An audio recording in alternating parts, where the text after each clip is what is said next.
The store chased them, and he took it upon himself to try and stop it, which I think was wrong. You know, he should have let authorities do it. He could have hurt an innocent bystander, and you know, maybe this wouldn't have happened if he wouldn't have chased them. Now, 2 suspects are in the hospital. 2 others took off after the accident, but police did catch up with them. Now, there's no word on whether police will ask that charges be filed against the store owner.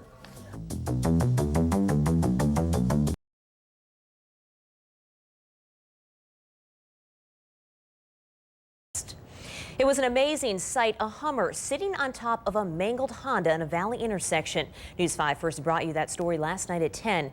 Police say the driver of the Hummer had just been robbed. He chased the suspects down, then drove over them.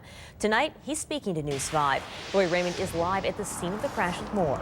Shelby, look at the scene today. The cars ended up here. The first one plowing down the stop sign and also the names of the street here, then wrapping itself around the tree. Well, News 5 spoke to the driver of the Hummer tonight, asking him what motivated him to do what he did, and he said it's not what people think. The driver of the Hummer asked us to call him Peter and protect his identity, but what a story he has to tell. It all began yesterday when he says 3 armed men, guns drawn, came into the Mr. Insurance store and demanded money. He actually put the gun barrel against my temple, and the other one came up beside me and shoved another gun into my left rib cage area. Peter says the men were grabbing jewelry and other personal items off the women as they were screaming. When the men left, Peter told the women to call 911. He jumped in his Hummer and followed the suspects. He says the suspects started weaving in and out of traffic and lost control at Glen Rosa and 7th Avenue. Despite what people think, Peter says he never intended to drive up onto the suspect's car. Why would I want to get so close to a vehicle with people with guns that could turn around, pop out the window and shoot me or shoot someone else? Peter says his intent was simply to stay with the suspects, get their license plate and help police catch them. He says hopefully to get them off the street for good. If they had that kind of guts to come in and stick a gun against my forehead, 3 of them, and they had the guts to openly walk into a business and scare women, they would have killed someone if they haven't already. All 4 suspects are in custody, 2 in the hospital. The lieutenant says they should survive. Police on the scene said the driver of the Hummer may face some sort of charges, but Peter told News 5 tonight he hasn't heard any word on what those might be. Live in Phoenix, Lori Raymond, News 5, your Valley News station. Tyler, what an amazing scene it really was out here last night near 7th Avenue and Indian School, and it still is today. Take a look at this, car parts littered all over this area, and this street sign was completely knocked over out of the ground when those 2 cars ended up coming to a very dramatic crash on the street corner. We'll show you those pictures that were taken here last night. Amazing pictures of that accident. 4 men inside that squash car had allegedly robbed a nearby insurance office at gunpoint. An employee gave them the cash. That's when they allegedly took off. But that employee didn't give up. Close behind, he was following them in his Humvee when both of them made a sharp turn. Nearly 4 tons of steel ended up on top of the alleged bad guys still trapped inside of that car. The Honda sat low enough to the ground that it was less than 3 feet tall. So the Hummer basically, under its momentum, was allowed to go right over the vehicle. And the driver of that Humvee that works in that insurance office, Peter, did not want to show his face. He did not want to give his name in fear of retaliation from those alleged robbers. Speaking of them, there are 4 of them involved. They are in the hospital at last check in serious condition.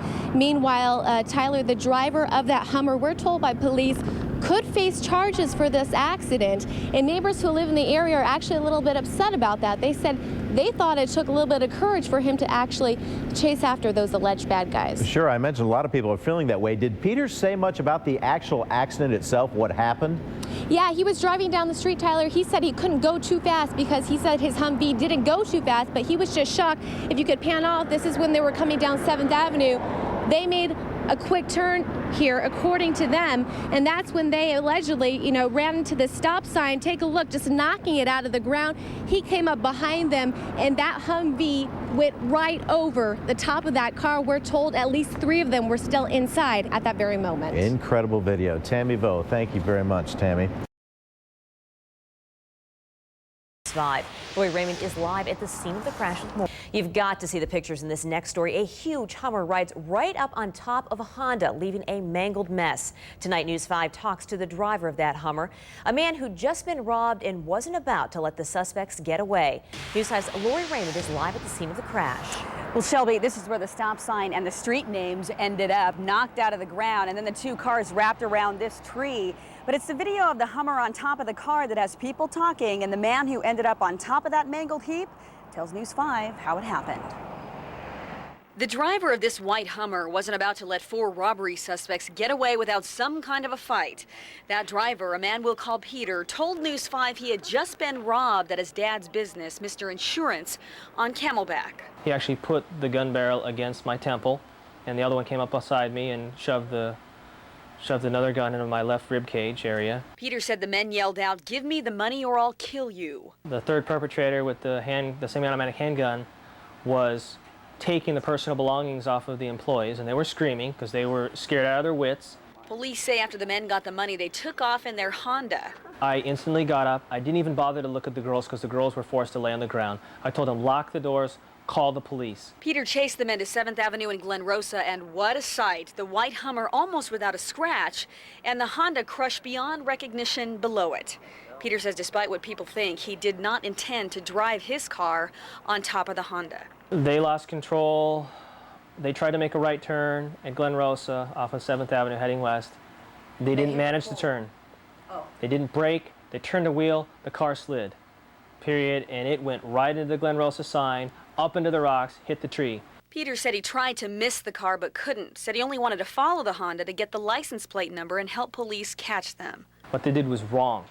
And that's basically all that, at this point, the police have them. They're alive. It's better that they're alive and face the consequences that way than get away easy any other way. Police say Peter may face some charges, although they couldn't elaborate. The 4 suspects are in custody, 2 are in the hospital, and they are expected to live. Live in Phoenix, Lori Raymond, News 5, your Valley News station.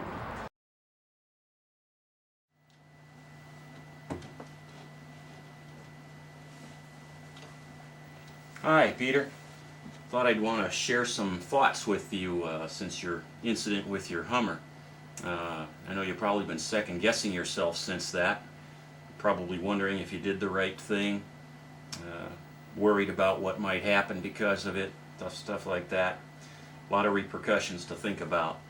But just wanted you to know that I think most people support you. I know I do. As soon as I heard about it, I went, yeah, way to go. I thought it was really brave of you to do that. I'd have done the same thing. I'd have at least followed the guys, got on my cell phone, tried to make sure the cops were on their case. Don't know how you managed to keep up with them in the Hummer and the Honda. We've got a Honda here and a Hummer, and I know how fast I can peel out with that Honda, and I know I can't do anything to keep up with cars with the Hummer. And I also know from experience that it does not stop on a dime. I know that in most cases when you have to stop in an emergency, it's the impact that's actually going to bring the Hummer to a stop. So you can ask me about that someday. But just wanted to let you know that I thought it was really a cool thing that you did. I have a degree in broadcast television directing, and I spent some time in the news industry, so I have some opinions about that. I don't particularly care for news people, and one of the things that I have a lot of experience with is that a lot of news people look for the wrong side of the story or the negative side of the story, and I think you're going to see a lot of interviews that were done during the news that made people make you to blame for what happened and stuff, and they chastise you for chasing them, but they have nothing to say about the crooks and their running away or anything like that.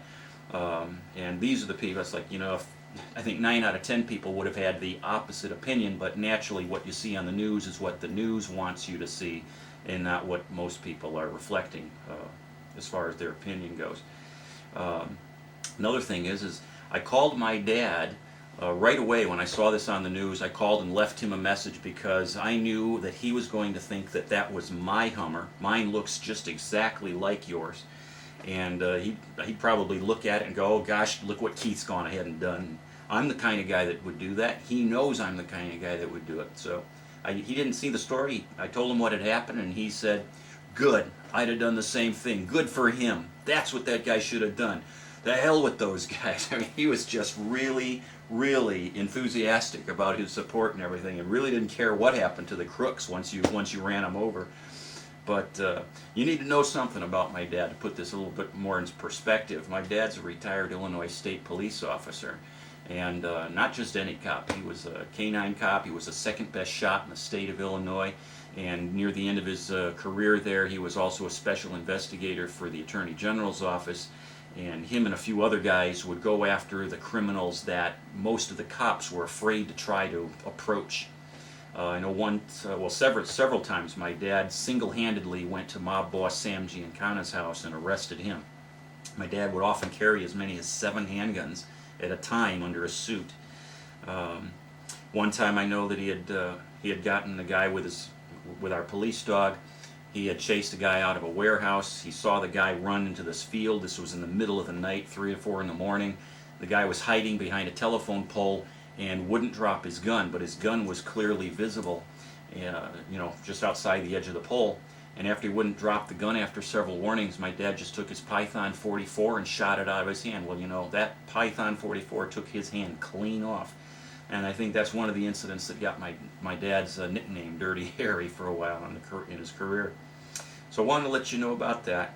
A few days after your incident, I came home at like 9 o'clock at night, pulled up towards my driveway and to find a pickup truck with a spotlight on in my driveway, and they're scoping out my house.